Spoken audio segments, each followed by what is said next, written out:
Hello class, good afternoon everyone.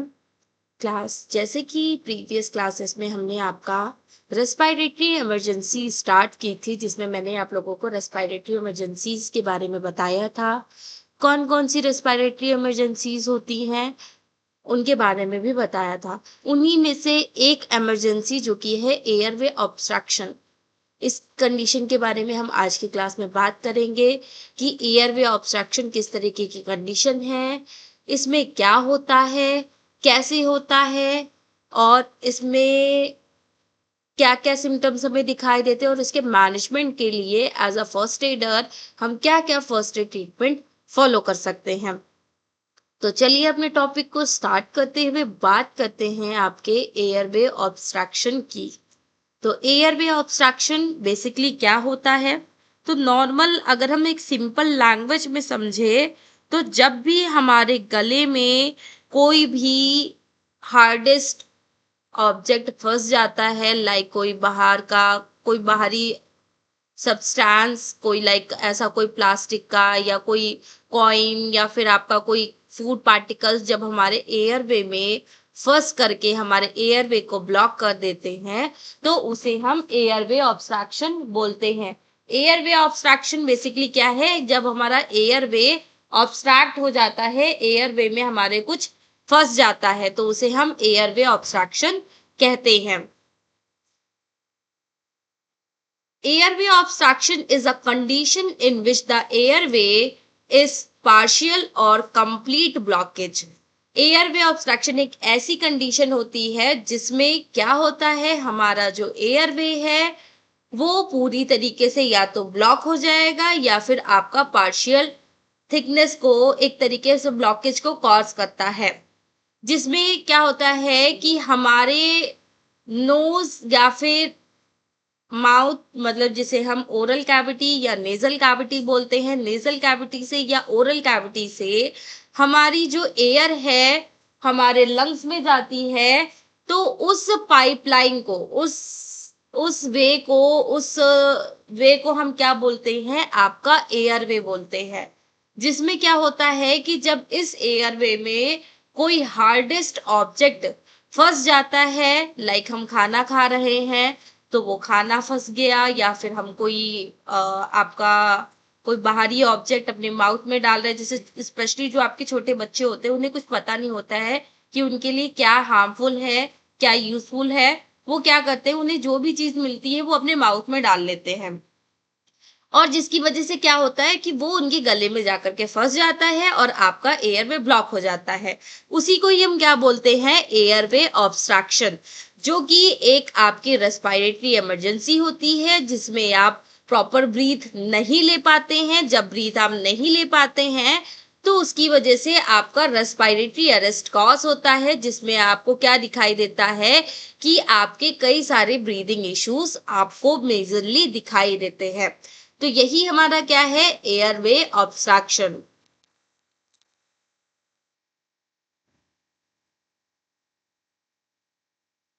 Airway obstruction is a condition in which the airway is partial or complete blockage, preventing air from the reaching the lungs. It is a medical emergency because it reduce or stop the supply of oxygen in the body. If the blockage is not removed quickly, it can lead to asphyxia, brain damage, cardiac arrest or death. Basically इसमें क्या बताया जा रहा है? Airway obstruction एक ऐसी condition है जिसमें क्या होता है, हमारा एयरवे जो कि हमारी एक, मैंने आपको बताया, एक ऐसा रास्ता जहां से हमारी जो एयर है वो हमारे नोज और ओरल कैविटी मतलब माउथ से, और नेजल कैविटी से आपकी एयर को रिसीव करके आपके लंग्स तक पहुंचाने का जो काम करती है उसे हम एयरवे बोलते हैं। तो एयरवे में का समटाइम्स क्या होता है, कभी कभी कुछ जो है ऑब्जेक्ट्स, कुछ ऐसे ऑब्जेक्ट्स फंस जाने की वजह से हमारा जो एयरवे जो होता है वो या तो कंप्लीटली या फिर पार्शियली मतलब या तो आधा ब्लॉक हो जाएगा या तो पूरा कंप्लीटली आपका ब्लॉक हो जाता है, जिसकी वजह से हमारा जो एयर है वो हमारे लंग्स तक नहीं पहुंच पाती है, जो कि एक आपकी मेडिकल इमरजेंसी कहलाती है। बिकॉज इट इज रिड्यूस, क्योंकि ये क्या कर देती है, आपके ऑक्सीजन की सप्लाई को, आपकी बॉडी में ऑक्सीजन की सप्लाई को रोक देता है पूरी तरीके से, या फिर स्लो डाउन कर देता है, जिसकी वजह से हमारी बॉडी की जो रिक्वायरमेंट है, ऑक्सीजन की जो रिक्वायरमेंट है वो पूरी फुलफिल नहीं हो पाती है। बिकॉज ऑफ ब्लॉकेज की वजह से हमारी रिक्वायरमेंट पूरी फुल नहीं हो पाती है। अगर हमने ये ऑब्जेक्ट्स जो हमारे एयरवे को ब्लॉक कर रहा है, ये ऑब्जेक्ट्स हमने जल्द से जल्द बाहर नहीं निकाला, इट कैन बी लीड एक्सफाइजिया, ये हमारे एक्सफाइजिया को लीड कर सकता है। ठीक है। इसके अलावा ये हमारे ब्रेन डैमेज को कॉज कर सकता है, क्योंकि विद इन 4 to 6 मिनट, अगर हमें 4 से 6 मिनट के अंदर हमारे ब्रेन सेल्स को ऑक्सीजन नहीं मिला तो हमारे ब्रेन सेल्स डैमेज होना स्टार्ट हो जाती हैं। इसके अलावा एयरवे ऑब्स्ट्रक्शन की वजह से आपका कार्डियक अरेस्ट भी कॉज हो सकता है और पेशेंट की डेथ भी हो सकती है। तो ये सारी चीजें आपको दिखाई दे सकती हैं। बाकी एयरवे जो है, एयरवे बेसिकली एक तरीके से हम जाने तो एयरवे में हमारे कोई बाहरी ऑब्जेक्टिव्स, मतलब कोई फॉरेजन पार्टिकल्स आपके बॉडी में जब फंस जाते हैं, एयरवे में फंस जाते, लाइक कोई खाना है या कोई फॉरेजन बॉडी है, लाइक कॉइन है या फिर कोई छोटा सा टॉय है या फिर कोई भी अदर ऑब्जेक्ट्स, हार्डेस्ट ऑब्जेक्ट, या फिर आपकी सम टाइम जब आप वॉमिटिंग करते हो और आप बेहोश हो जाते हो तो वॉमिटिंग भी आपके गले में फंस जाती है, उसकी वजह से भी आपका एयरवे ब्लॉक हो सकता है। या फिर कभी कभी जब इंटरनल ब्लीडिंग होती है तो उसकी वजह से आपका ब्लड भी आपके एयरवे को ब्लॉक कर सकता है। इसके अलावा समटाइम्स स्वेलिंग और कुछ एलर्जिक रिएक्शन जब आपके कॉज होती है तो उस केस में भी आपका एयरवे ब्लॉक हो सकता है। या फिर जब आप बेहोश होते हो, जो आपकी टंग फेल बैक, जो आपकी पीछे की ओर पलट जाती है, तो उसकी वजह से भी आपका एयरवे ऑब्स्ट्रक्शन हो सकता है, एयरवे ब्लॉक हो सकता है। या फिर स्मोक और बर्न्स की वजह से भी आपका एयरवे ब्लॉक हो सकता है। तो एयरवे ब्लॉक होने के कई सारे कारण हो सकते हैं जिसकी वजह से आपका एयरवे ब्लॉक होता है, और ये आपके एक तरीके से एक इमरजेंसी मेडिकल कंडीशन को कॉज करता है, जिसकी वजह से पेशेंट का ब्रेन परमानेंट डैमेज हो सकता है, या कार्डियक अरेस्ट कंडीशन कॉज हो सकती है, या फिर पेशेंट की डेथ भी कॉज हो सकती है। तो इस तरीके से आपको कंडीशंस दिखाई देती हैं।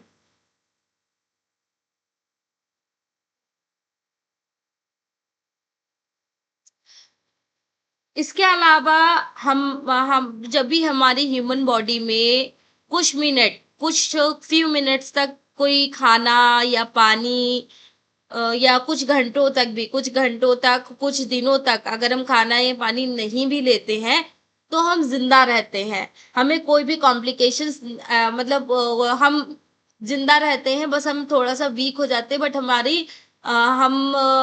लाइव रहते हैं। बट ऐसा हमारे एयरवे ऑब्स्ट्रक्शन के केस में नहीं होता है। अगर हमारे बॉडी में ऑक्सीजन का ट्रांसपोर्टेशन नहीं होता है, हमारे बॉडी को अगर 2 से 4 से 6 मिनट तक भी ऑक्सीजन ना मिले तो हमारी क्या होती है, हमारी बॉडी धीरे धीरे डाई होने लगती है और विद इन फ्यू मिनट्स, कुछ ही मिनट्स में हम मर जाते हैं। आपने देखा होगा कि लोग किसी की, मतलब कुछ लोग अपने सुसाइड पर्पज से, या कुछ लोग जो है अपने किसी किसी को मारने के पर्पज से क्या करते हैं कि कुछ प्लास्टिक पॉलीज या फिर आपकी रोप्स, मतलब जो रस्सियां हैं, या फिर आपकी प्लास्टिक पॉलीज का यूज करते हैं, जो कि क्या करते हैं, एक तरीके से जिस पर्सन को मारना होता है या अपने आप को मारना होता है तो हम क्या करते हैं, अपने माउथ को पूरी तरीके से कवर कर देते हैं उससे, जिससे कि उस पॉली बैग के अंदर कोई भी एयर पास ना हो।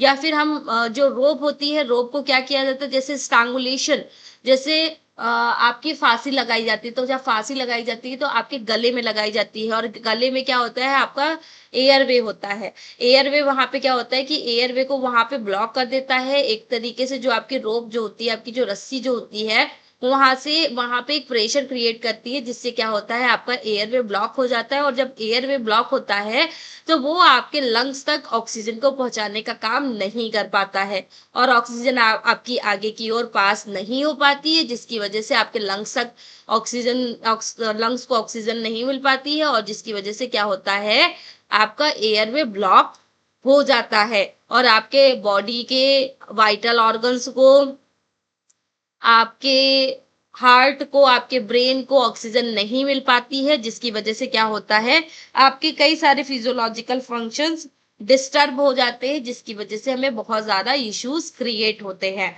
तो इस तरीके से आपका एयरवे ऑब्स्ट्रक्शन आपका कहलाता है। ये कंडीशन आपकी एयरवे ऑब्स्ट्रक्शन कहलाती है, जिसमें आपका एयरवे या तो पूरी तरीके से ब्लॉक हो सकता है, या फिर आपका थोड़ा सा ब्लॉक हो सकता है, जिसकी वजह से आपको सांस इनटेक करने में, आपके लंग्स तक पहुंचाने में बहुत ज्यादा डिफिकल्टीज होती हैं। अब आपकी बात करते हैं टाइप्स ऑफ एयरवे ऑब्स्ट्रक्शन की। एयरवे ऑब्स्ट्रक्शन के कौन कौन से टाइप्स होते हैं? तो बेसिकली एयरवे ऑब्स्ट्रक्शन के आपके दो टाइप्स होते हैं। एक होता है पार्शियल एयरवे ऑब्स्ट्रक्शन या फिर complete airway obstruction. Partial airway obstruction मतलब कि आपका तो जो आपका एयरवे है वो थोड़ा सा, उसका जो वे है, जो उसका रास्ता जो है वो थोड़ा सा ब्लॉक हुआ है, पूरी तरीके से ब्लॉक नहीं हुआ, तो वो आपका पार्शियल एयरवे ऑब्स्ट्रक्शन कहलाता है। और जब आपका एयरवे पूरी तरीके से ब्लॉक हो जाता है तो वो आपका एक कंप्लीट एयरवे ऑब्स्ट्रक्शन कहलाता है। तो पार्शियल एयरवे ऑब्स्ट्रक्शन क्या है? Some air can be still pass through the airway. Some air, कुछ एयर जो है can be still pass through the airway, वो हमारे एयरवे के थ्रू हमारी बॉडी में एंटर करती है। The person can be usually cause और मेक साउंड। और जब आपका एयरवे, जब पार्शियल एयरवे ऑब्स्ट्रक्शन होता है तो हमारा जो एयर है वो पूरी तरीके से हमारे आगे की ओर पास नहीं कर पाता है। Can still pass the through the airway. Airway जो है आपके पूरी तरीके से एयर को आगे की ओर प्रोसीड नहीं कर पाता है, पास नहीं कर पाता है, जिसकी वजह से आपको क्या दिखाई देता है? समटाइम्स आपको जो है एक तरीके से एक वाइब्रेशन साउंड, एक जो है एक ऐसा ब्रीदिंग साउंड आपको सुनाई देने लगता है, एक नॉइजी ब्रीदिंग साउंड आपको सुनाई देने लगता है, जो कि इंडिकेट करता है आपके एयरवे ऑब्स्ट्रक्शन को, आपके गले में कुछ फंसा हुआ है, जिसकी वजह से आपकी एयर जो है वो आपकी आगे की ओर पास नहीं हो पा रही है, उस चीज को आपके इंडिकेट करता है। तो वो सारी चीजें आपको दिखाई देती हैं।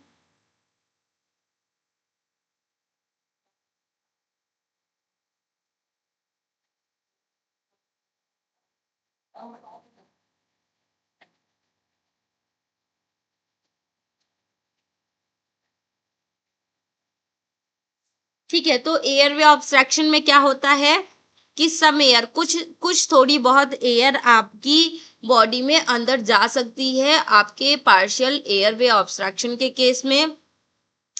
और पर्सन जो है वो एक साउंड भी प्रोड्यूस कर सकता है कि मतलब थोड़ा बहुत साउंड भी निकाल सकता है और खांस वगैरह भी सकता है। बट कंप्लीट एयरवे ऑब्स्ट्रक्शन में ऐसा नहीं होता है। कंप्लीट एयरवे ऑब्स्ट्रक्शन में जो आपका एयर जो है वो आपकी पूरी तरीके से ब्लॉक, आपका एयरवे पूरी तरीके से ब्लॉक हो जाता है, जिसकी वजह से आपकी जो एयर है वो आपकी लंग्स तक नहीं जा पाती है, कुछ कम अमाउंट में भी नहीं, पूरी तरीके से वो जा नहीं पाती है, पूरी तरीके से एयरवे आपका यहाँ पे ब्लॉक हो जाता है। The person can not be breath, speak और कफ इफेक्टिवली। इस केस में ना तो पेशेंट ब्रीथ, सांस ले पाता है सही से, ना सही से वो मतलब वो ना तो वो सही से सांस ले पाता है, ना सही से वो बोल पाता है, और ना ही सही से वो खांस पाता है, तो वो कुछ भी नहीं कर पाता है। This is a life threatening emergency. ये आपकी जो कंप्लीट एयरवे ऑब्स्ट्रक्शन जो कंडीशन है वो एक आपकी लाइफ थ्रेटनिंग कंडीशन होती है, जो कि आपकी एक बहुत ही सीवियर मेडिकल इमरजेंसी कंडीशन हो सकती है, जिसमें आपकी पेशेंट की डेथ भी हो सकती है, इसलिए इसको लाइफ थ्रेटनिंग इमरजेंसी कंडीशन भी बोला गया है। अब बात करते हैं आपके कॉजेज ऑफ एयरवे ऑब्स्ट्रक्शन की, कि एयरवे ऑब्स्ट्रक्शन कॉज कैसे होता है, क्या कारण है एयरवे ऑब्स्ट्रक्ट होने का। तो सबसे पहले आपका कारण क्या दिया हुआ है, आपका choking on food, meat, nuts, या फिर आपके कैंडी। आपके बेसिकली आपके चोकिंग के लिए आपके फूड ही रिस्पॉन्सिबल होते हैं, जिसमें आपका क्या होता है, कोई मीट या फिर कोई नट्स या फिर आपकी कोई कैंडीज जब आपके एयरवे को ब्लॉक कर देती है, तो उसकी वजह से आपका एयरवे ब्लॉक हो जाता है, एयरवे में फंस जाती है, तो आपका एयरवे ब्लॉक हो जाता है, जिसकी वजह से आप सांस नहीं ले पाते हो। कभी कभी ये आपका पार्शियल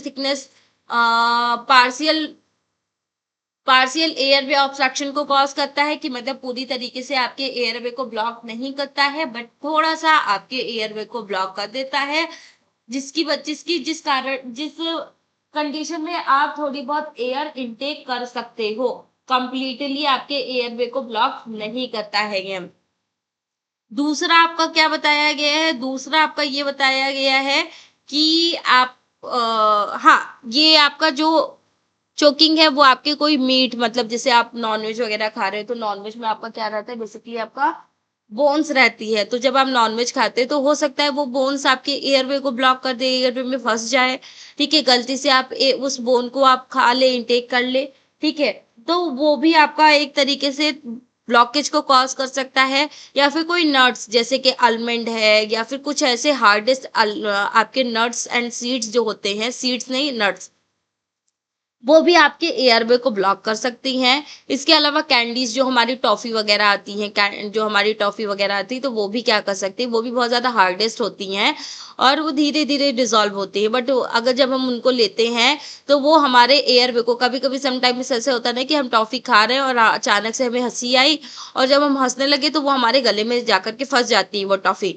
फिर बहुत ज्यादा हमें सांस लेने में प्रॉब्लम होती है, ऐसा लगता है कि हमारा सर एकदम घूमा जा रहा है, हमें सफोकेशन जैसा फील होने लगता है, हम बहुत ज्यादा पैनिक होने लगते हैं, उस तरीके की कंडीशंस दिखाई देती। ये अक्सर कई सारे लोगों के साथ ऐसा हुआ होगा, मे बी हम कन्फर्मली नहीं बोल सकते कि सभी के साथ ऐसा हुआ होगा, लेकिन बट किसी न किसी के साथ ऐसी कुछ चीजें घटित हुई होंगी, जैसे कि जब भी आप टॉफी वगैरह खाते हो, कभी ऐसा हुआ हो कि टॉफी आपने खाई और टॉफी खाने के बाद क्या हुआ कि आप अचानक से जोर से हंसे और आपका ढहाका लगा, और आपका जो टॉफी था, जो कैंडी था, वो आपके एयरवे में जाकर के फंस गया।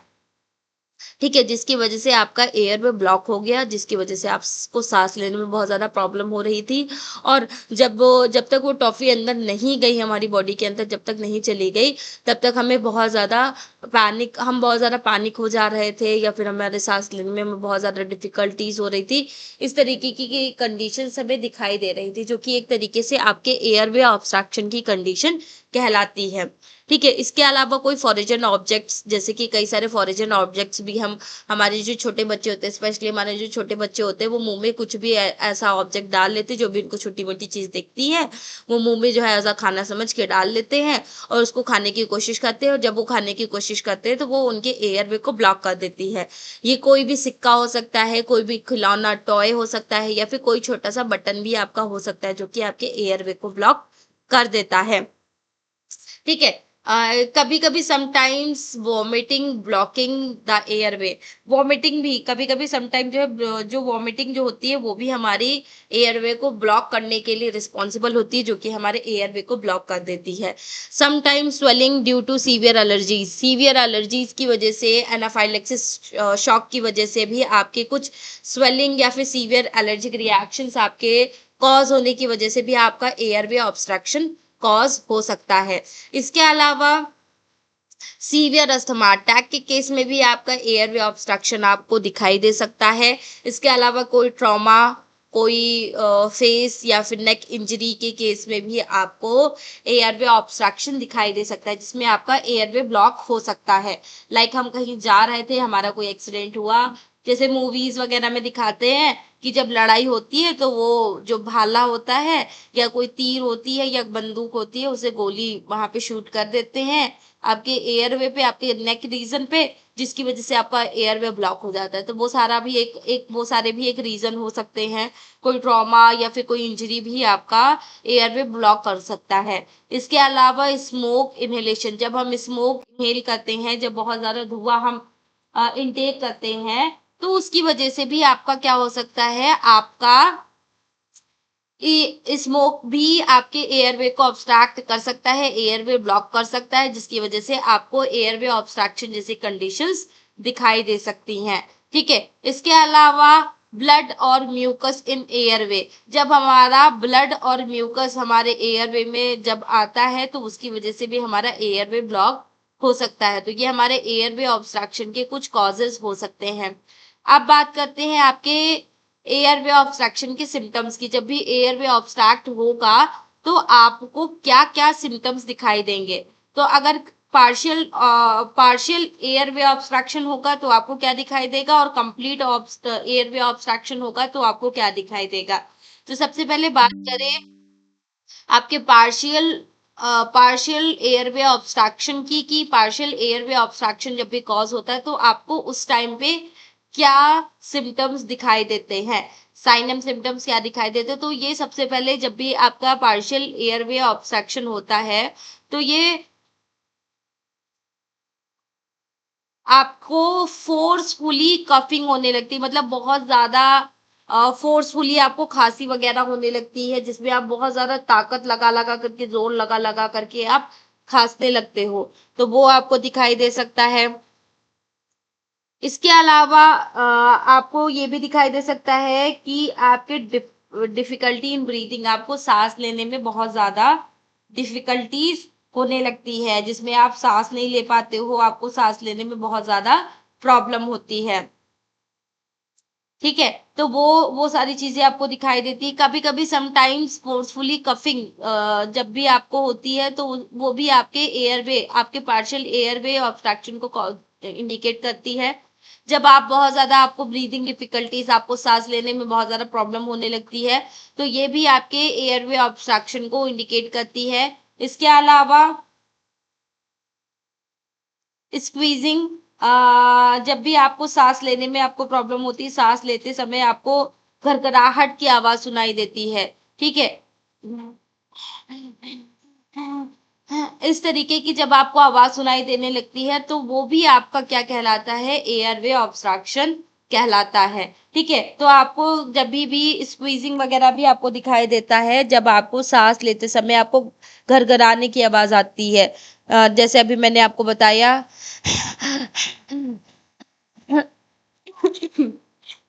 इस तरीके की जब आपको आवाज आने लगती है तो ये भी आपके पार्शियल एयरवे ऑब्स्ट्रक्शन को इंडिकेट करता है। इसके अलावा able to speak with difficulties, बोलने में बो आपको बोलने में बहुत ज्यादा डिफिकल्टीज होती है, आपके लिए बोलना बहुत ज्यादा डिफिकल्ट हो जाता है, बहुत ज्यादा आपको प्रॉब्लम होती है, आप बोल नहीं पाते हो, आपको स्पीकिंग डिफिकल्टीज आपको दिखाई देती है, तो वो सारी चीजें भी आपको दिखाई देती हैं। इसके अलावा कंप्लीट एयरवे ऑब्स्ट्रक्शन के केस में आपको क्या क्या दिखाई देता है, can not be breath, patient बिल्कुल भी सांस नहीं ले पाता है, बिल्कुल भी ब्रीथ नहीं ले पाता है। कैन नॉट बी स्पीक और क्राई, और पेशेंट जो है आपका ना तो बोल पाता है, बिल्कुल कुछ भी बोल भी नहीं पाता है, और ना ही आपका रो पाता है, रो भी नहीं पाता है, ना ही कुछ बोल पाता है। कैन नॉट बी कफ, और ना ही वो खांस पाता है। वो खास भी नहीं पाता है। इसके अलावा स्लाइडली अटेम्प्ट टू ब्रीथ, और आपका जो है ये आपके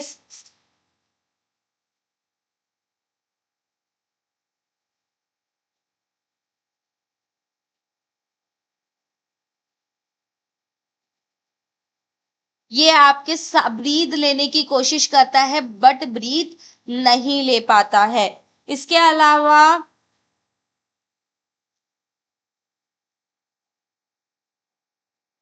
clear cutting the throat, universal choking sign. ये आपका जब आपका गले गले में कोई चीज फंस जाती है, गले को, जैसे आप एक तरीके से अपने गले को एक तरीके से पकड़ने लगते हो, कुछ इस तरीके से, एक इस तरीके से जब आपके एयरवे में कुछ फंस जाता है तो आप इस तरीके से अपने आप से ही एक तरीके से अपने गले को पकड़ने लगते हो, तो ये आपका एक यूनिवर्सल साइन कहलाता है।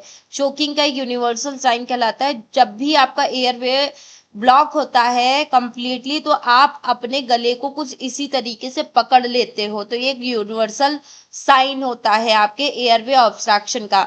इसके अलावा आपके लिप्स और आपका फेस कुछ ब्लूइश कलर का दिखाई देने लगता है, जो कि इंडिकेट करता है आपके साइनोसिस को, आपके लैक ऑफ ऑक्सीजन को इंडिकेट करता है, जो कि बताता है कि ये हमारी बॉडी में ऑक्सीजन की कमी हो रही है, हमारी बॉडी में ऑक्सीजन की कमी हो गई है, और इस तरीके की कंडीशंस को दिखाता है, ठीक है, जिसे हम साइनोसिस बोलते हैं। और इसके अलावा लॉस ऑफ कॉन्शियसनेस, पेशेंट बेहोश हो जाता है if the obstruction is not relief. अगर हमने पेशेंट को तुरंत हेल्प नहीं की, तुरंत उस एयरवे, जो हमारा एयरवे ऑब्स्ट्रक्ट कर रहा है, कोई हमारा ऐसा ऑब्जेक्ट जो हमारे एयरवे को ब्लॉक कर रहा है, उसको क्या करना है कि अगर वो आपके एयरवे को ब्लॉक कर रहा है तो उससे आपको रिलीफ पाने के लिए आपको एक तरीके से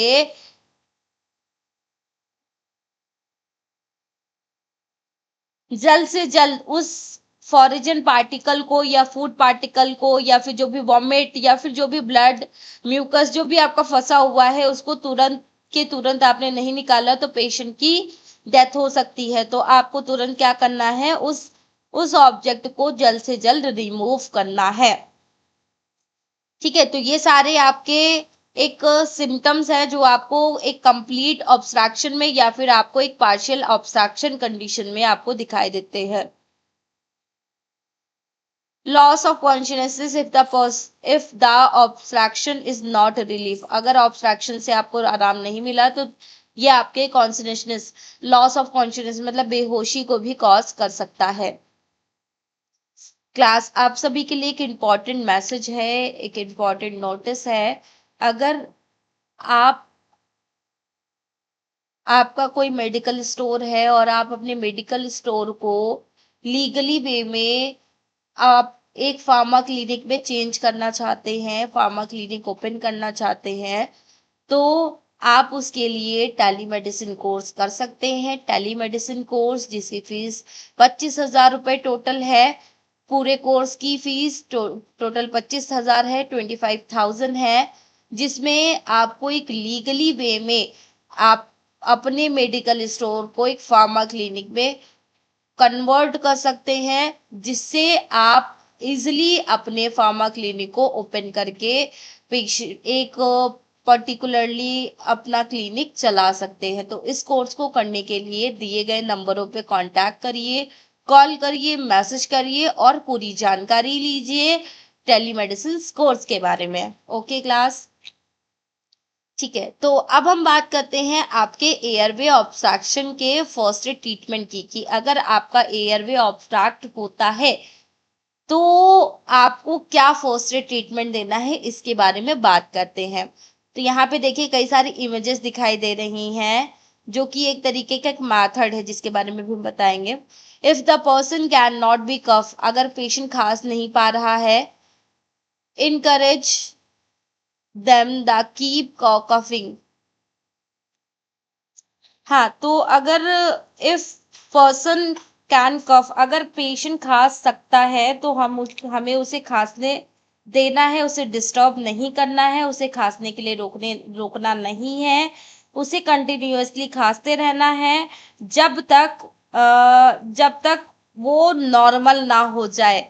इनकरेज देम, और उसे इनकरेज करना है, उसे प्रोत्साहित करना है कि आप और कफिंग करो, और कफिंग करो, और खांसो, और खांसो।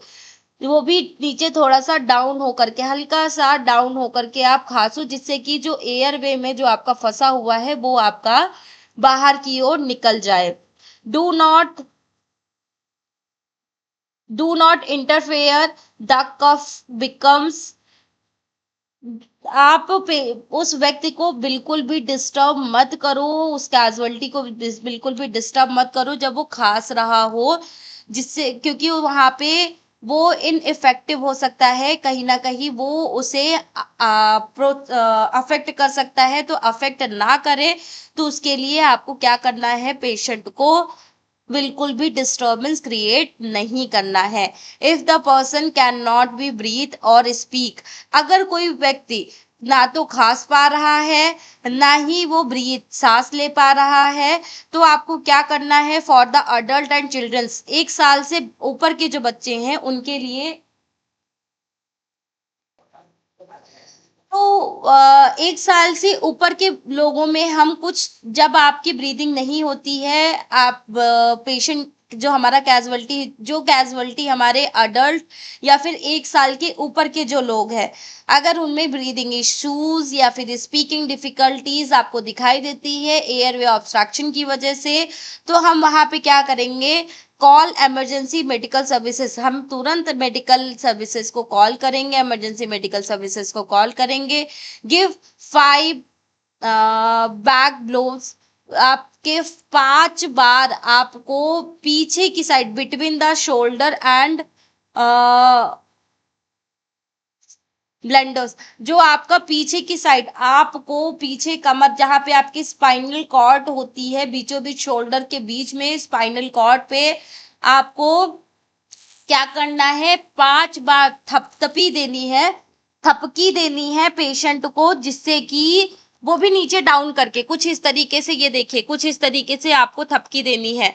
बच्चों के केस में आप इस तरीके से करेंगे और अडल्ट के केस में हम कुछ इस तरीके से, मतलब ऐसे पकड़ करके नहीं, ऐसे थोड़ा सा नीचे डाउन करके एक हाथ से और नीचे थोड़ा सा झुका करके हम पेशेंट को क्या करेंगे, थपथपी देंगे, कुछ इसी तरीके से देंगे। लेकिन बच्चों को हम ऐसे लिटा सकते हैं, लेकिन ऐसे अडल्ट में हम ऐसे थोड़ा सा झुका करके हम पेशेंट को देंगे थपथपी 5 बार, जिससे क्या होगा कि आपका जो ऑब्जेक्ट होगा वो थोड़ा सा लूज हो जाएगा और निकलने में हेल्प मिलेगी आपको। ठीक है। इफ अनसक्सेसफुल, अगर आपका ऑब्जेक्ट फिर भी नहीं निकलता है, इससे आपका ऑब्जेक्ट नहीं निकलता है, गिव तब आपको क्या करना है, जो हीमोलिच आपका जो मैनुअल मेथड है उसका आपको यूज करना है। कैसे आपको यूज करना है उसके बारे में बताते हैं। जैसे आप चेस्ट पे, जैसे आप सॉरी आप जैसे पीठ पीठ पे जैसे आप 5 बार थपथपी दे रहे थे, वैसे ही अब आप क्या करोगे, 5 बार एब्डोमेन पे वैसे ही थपथपी दोगे। ठीक है, एब्डोमेन पे एक प्रेशर क्रिएट करोगे। ठीक है, जिसे हम क्या बोलते हैं आपका, जिसे हम एब्डोमिनल थ्रस्ट मेथड बोलते हैं या हेम्यूअल लिच मैनुअल मेथड बोलते हैं, जिसका हम यूज करेंगे कुछ इस तरीके से। हमारा जो हाथ होगा वो पर्सन के एब्डोमेन पे होगा, एब्डोमेन और चेस्ट के बीच में होगा, जिससे वो क्या करेगा, एक तरीके से आपका एक इस तरीके से प्रेशर क्रिएट करेगा ऊपर की साइड। ठीक है, जिससे क्या करेगा, वो ऊपर की साइड एक प्रेशर क्रिएट करेगा, जो नीचे की चीजें हैं वो ऊपर पुश करेगा। जब ऊपर को पुश करेगा तो जो ऑब्जेक्ट आपका फंसा हुआ होगा वो आपका बाहर की ओर निकल जाता है। ठीक है, उसमें हम क्या कर रहे हैं कि आपका एक चेस्ट पे भी एक प्रेशर क्रिएट करते हैं, चेस्ट और एब्डोमेन के बीच में भी एक प्रेशर क्रिएट करते हैं इस तरीके से, और पीछे से भी एक प्रेशर, यहाँ पर भी कमर आपके पीठ पे भी एक प्रेशर क्रिएट करते हैं, थपथपी सी देते रहते हैं, या फिर आपका अपने बॉडी सपोर्ट से ही वहां पे एक प्रेशर क्रिएट करते हैं, जिससे कि क्या होता है कि आपका जो भी ऑब्जेक्ट फंसा हुआ है वो आपका बाहर निकल जाता है। और ये प्रोसीजर तब तक आपको फॉलो करना है जब तक वो ऑब्जेक्ट आपका बाहर ना निकल जाए, तब तक ये प्रोसीजर आपको करते रहना है कंटिन्यूअसली। तो इस तरीके से आप ऑब्जेक्ट को निकाल सकते हैं। और अगर आपके पास कोई भी पर्सन वहां पे अवेलेबल नहीं है इस प्रोसीजर को करने के लिए, तो आप कुछ इस तरीके से चेयर की हेल्प भी ले सकते हो। चेयर को आप स्टेबल रख करके किसी दीवार साइड से उसको प्रेशर दे सकते हैं, और ठीक है, जिससे कि वो चेयर आगे की ओर ना बढ़े, और आप अपने एब्डोमेन को चेस्ट अपने चेयर पे कुछ इस तरीके से प्लेस करेंगे और आगे की ओर झुक करके वहां पे एक प्रेशर क्रिएट करने की कोशिश करेंगे, जिससे क्या होगा कि आपका एक इस तरीके से एक प्रेशर क्रिएट होगा, ऊपर की साइड एक प्रेशर क्रिएट होगा, जिससे आपका ऑब्जेक्ट जो है वो बाहर की ओर निकल जाएगा। तो इस तरीके से हम कुछ एयरवे ऑब्स्ट्रक्शन के केस में जब हमारा कोई ऑब्जेक्ट फंस जाता है, उसको निकालने के लिए हम कुछ इस तरीके के मेथड यूज कर सकते हैं। If the person becomes unconscious, अगर पेशेंट एयरवे ऑब्स्ट्रक्शन के केस में अनकॉन्शियस है, बेहोश है, तो carefully lower them the ground, और पेशेंट को आप नीचे जमीन पे लेटा करके कॉल एम्बुलेंस हेल्प को आपको कॉल करना है एंड स्टार्ट सीपीआर। नहीं, आपको पहले के पेशेंट को एक केयरफुली लोअर ग्राउंड पे आपको लेटा देना है एक स्टेबल पोजीशन में, और इमरजेंसी सर्विसेज को कॉल करना है, पेशेंट के एयरवे को चेक करना है, और पेशेंट के अगर सीपीआर की नीड है तो तुरंत आपको सीपीआर परफॉर्म करना है each time the airway is open during the CPR. और आपको हमेशा ये ध्यान, उस टाइम पे ये ध्यान रखना है कि आपका एयरवे जो है वो अनब्लॉक रहे, एयरवे आपका ब्लॉक ना हो, ठीक है। तो उस चीज का आपको ध्यान देना है। Visible objects can be remove, अगर आपको कोई ऑब्जेक्ट ऐसा दिख रहा है जो एयरवे को ब्लॉक कर रहा है, तो आपको उसको निकाल देना है। It only if it can be removed safely, और इस ऑब्जेक्ट को निकालने से पहले आपको पूरी सेफ्टी का ध्यान रखना है। प्रॉपर सेफ्टी के साथ आपको एयरवे को क्लीन करना है। कंटिन्यू सीपीआर, आपको सीपीआर को कंटिन्यू करना है until the medical help arrives, जब तक मेडिकल हेल्पर्स आपके वहां पे ना आ जाए पेशेंट को हेल्प करने के लिए, या फिर आप पेशेंट को हॉस्पिटल ना पहुंचा दे, तब तक आपको सीपीआर कंटिन्यू रखना है। बाकी इस एयरवे ऑब्स्ट्रक्शन के केस में कुछ कॉम्प्लिकेशंस आपको दिखाई दे सकते हैं, जैसे कि एक्सफाइजिया कंडीशन आपको दिखाई दे सकती है, आपके ब्रेन डैमेज होने के चांसेस आपको बहुत ज़्यादा दिखाई दे सकते हैं due to lack of oxygen की वजह से। आपके कार्डियक अरेस्ट जैसी कंडीशन कॉज हो सकती है, या फिर पेशेंट की डेथ भी हो सकती है। तो ये सारी कंडीशंस आपको इसमें एयरवे ऑब्स्ट्रक्शन में आपको दिखाई दे सकती है। एयरवे ऑब्स्ट्रक्शन बेसिकली जब हमारे गले में कुछ फंस जाता है, हमारे एयरवे में कुछ फंस जाता है, जिसकी वजह से हम ब्रीथ नहीं ले पाते, जिसे हम एयरवे ऑब्स्ट्रक्शन कहते हैं। बाकी इसके कुछ प्रिकॉशंस है, जैसे कि आपको हमेशा खाना स्लोली धीरे धीरे अच्छे से चबाते हुए खाना है। अवॉइड टेकिंग लाफिंग, खाना खाते समय आपको हंसना नहीं है। Keep smile objectives away from the younger children's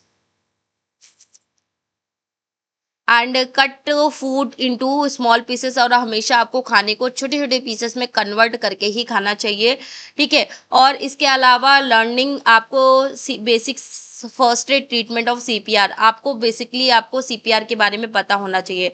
तो जब भी आपका कोई भी फॉरेजन पार्टिकल्स आपके गले में फंसते हैं, एयरवे में फंसते हैं, तो एयरवे को ये ब्लॉक कर देते हैं। या फिर कोई पेनिट्रेट ऑब्जेक्ट जो आपके एक तरीके से आपके एयरवे में स्वेलिंग या फिर कोई इंजरीज को कॉज करके वहां पे स्वेलिंग कॉज करते, तो उसकी वजह से भी आपका एयरवे ऑब्स्ट्रक्ट हो सकता है। डिफिकल्ट इन ब्रीदिंग, ये आपके ब्रीदिंग डिफिकल्टीज को कॉज करता है, स्पीकिंग डिफिकल्टीज को कॉज करता है, साइनोसिस को कॉज करता है। और अब्डोमिनल थ्रस्ट, जिसमें हम ब्लैक ब्लूज या फिर एब्डोमिनल थ्रस्ट मेथड का यूज करते हैं, जिससे हमारा ऑब्जेक्ट रिमूव हो जाता है और हम नॉर्मल ब्रीदिंग लेने लगते हैं। अगर पेशेंट अनकॉन्शियस है तो हम सीपीआर देते रहेंगे, और जब तक इमरजेंसी सर्विसेज वहां पे ना आ जाए। तो यही हमारा एक तरीके से एयरवे ऑब्स्ट्रक्शन है, जिसमें हम पेशेंट का जो है एयरवे पूरा कंप्लीटली भी ब्लॉक हो सकता है या पार्शियल भी ब्लॉक हो सकता है, जिसमें हमारा पेशेंट का एयरवे जब ब्लॉक होता है तो वो सांस नहीं ले पाता है, तो जिसे हम एयरवे ऑब्स्ट्रक्शन कहते हैं। तो फिलहाल आज की क्लास हम यहीं तक रखते हैं, एयरवे ऑब्स्ट्रक्शन तक। नेक्स्ट क्लास में हम नेक्स्ट टॉपिक के साथ मिलेंगे, तब तक के लिए बाय बाय।